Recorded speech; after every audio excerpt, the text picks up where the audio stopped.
Wow. Hold on a sec. I gotta find to wing it here.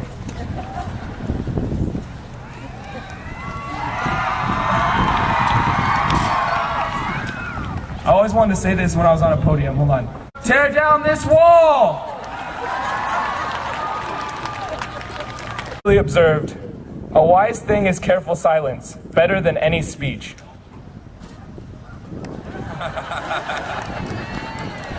Gotcha. Hey, that was a pretty awkward start to my speech, I think. Even though I've been thinking about writing this for a really long time, I never really got nervous until like this weekend, and I thought about it, and I realized I was actually going to have to talk in front of like thousands of people. I don't know really what I thought what I was going to do before, but it was like a shock, so I kind of got freaked out, and I rewrote my whole speech.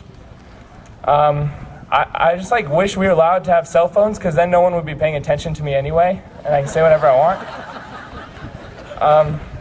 And the worst thing is, like, everyone thought that my speech was going to be really cool, like the coolest thing since Razor scooters. They are cool, by the way.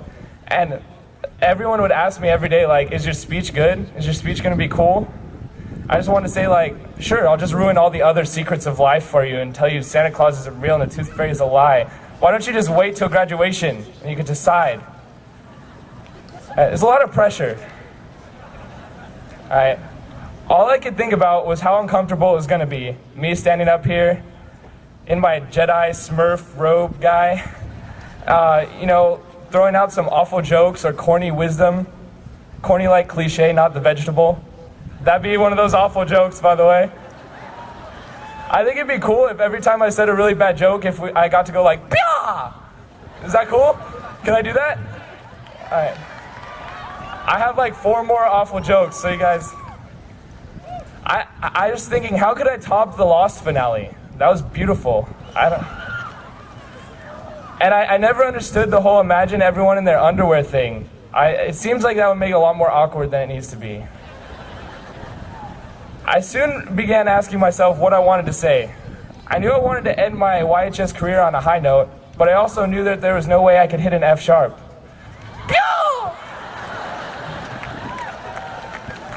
I really wanted to avoid awkwardness as best as I can manage. Then, after thinking about it, I asked myself, why should I avoid the awkwardness? Awkwardness is what makes life beautiful.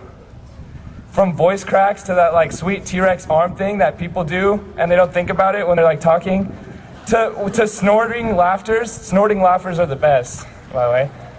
Awkwardness is funny, it's real.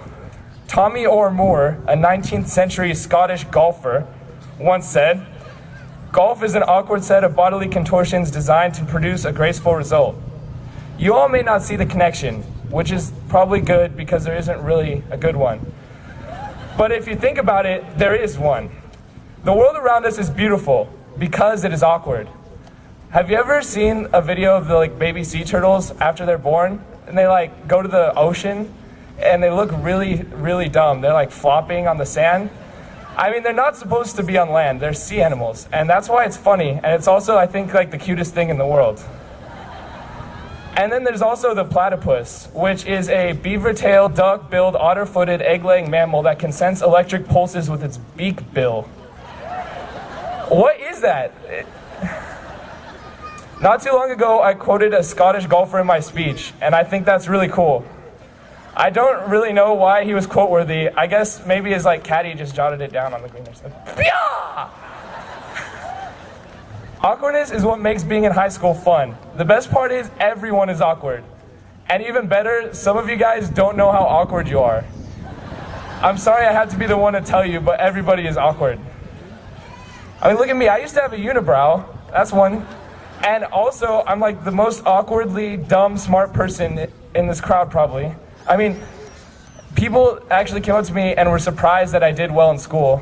And I don't know whether to take that as a compliment or not, but that's what I got. I just want to make sure that as we grow older, we don't lose that tenacity that makes us pesky teenagers. Some parts of growing up I look forward to, like growing facial hair. I envy lumberjacks, Mr. Smith, and Mr. Randall, because they all have really husky beards. I just don't want to lose my ability to laugh at life. A great man once said, "Every party needs a clown." I don't think that's true in every case, because there's some parties that I've been to that I probably don't want to clown there. But I do believe that every clown needs a party, because if a clown isn't at a party, it's really creepy or really sad. I don't want to become a kid in an adult world. I don't want to be that clown without a party. Bet you guys didn't think I was going to connect that one, huh? All right. Hold on one second. There we go. All right. Many of you are probably thinking that this is the most awkward speech you have ever heard. It is. We all are awkward. So that's the point of this. And I don't know how many of you have heard that brand new song by this up-and-coming band named Smash Mouth. It's called All Star. I really think this band is going to have a lot of hits, by the way. They're really good. Anyways, in the song there's a few lines that go like this. Well, the years start coming, and they don't stop coming. Fed to the rules, and I hit the ground running. Didn't make sense not to live for fun. Your brain gets smart, but your head gets dumb. Please refrain from singing the whole song, by the way. I don't know why everybody knows the words to that song. Maybe that's just me, I don't know. But what my boys are trying to say is you have to stay true to yourself, because physically, you won't be getting any younger. So you have to protect your youthfulness elsewhere. I know Miss McCoy tried to stomp it out with math problems, but don't lose hope. It's over now. You have to keep that immature spark alive in your heart, because your brain is only going to get more mature. Don't let yourself outsmart yourself. As my speech draws to a close, I would like to thank everyone who helped me not die as I was trying to write it. Ellen, Zach, Taylor, Michelle, thank you. Also, to my friends who really proved my point of not growing up too fast on stage Friday. Way to take it to the extreme. You know who you are. Thanks to my parents for their support and their good genes. They always wore Levi's. Alright. Finally, good job everyone who worked their arrow off in high school to accomplish their goals. I envy your work ethic. The word of the day is sprankton, a noun, a disease you get from chewing too much. I would like to close by challenging you all to celebrate awkwardness. It will add humor to your life, I promise you.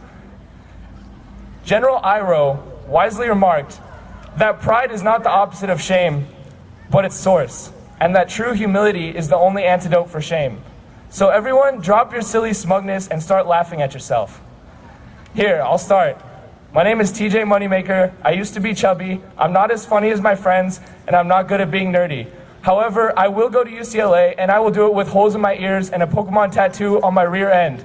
Class of 2010, do me one better!